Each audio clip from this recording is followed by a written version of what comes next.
Madam Speaker, this government often says that it wants to stand on the facts of an issue. And so, fact, this government launched a multi-year process to update the 2014 guidelines to support trans and non-binary students. And the previous minister recommitted to these guidelines on numerous occasions, and I have a whole bunch of Hansards to table on that.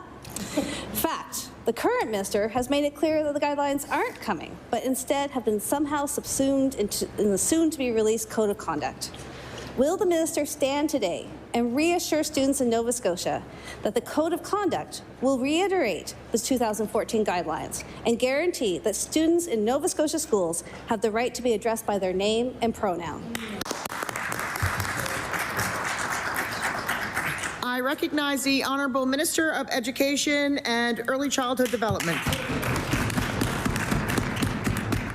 Thank you, Madam Speaker, and I want to thank the honourable member for the question. Obviously, we want every single student, no matter their gender, race, or religion, to feel safe in our schools and be able to express themselves freely, Madam Speaker. The report that was done, or the information that was gathered by the previous minister, is extremely important and very collaborative. And I'm very thankful for all the work she did on that. And we're going to use that, and we've used that for the Code of Conduct. And what I can tell the member is when the Code of Conduct comes out, it's going to address these issues and many, many more. And I'm willing to sit down with any group to have the conversation if they feel like it doesn't address certain things.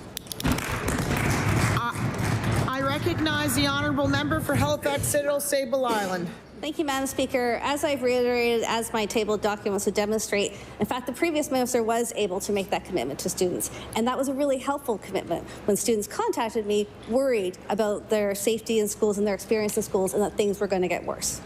And it's also being respectful. On one hand, I mean, maybe this is the ministers, the government doesn't reach out to organizations and sectors time and time again. But this time, they did. They reached out to youth. They engaged them in the process. They've reached out to educators and engaged them in the process, and they've not provided any feedback. Will the minister ensure that specific communication regarding the fate of the guidelines specifically reaches students in Nova Scotia? I recognize the Honourable Minister of Education and Early Childhood Development. Madam Speaker, I mean, as a minister and as an MLA for the last, I don't know how many years, I consult, and that's what I do, and I will continue to consult. I'll continue to talk. I don't have all the answers. I don't have near all the answers, so that's why you need to speak to the experts. And yes, the Code of Conduct will be sent out to the students. The students will be very aware, and we will not tolerate... Order!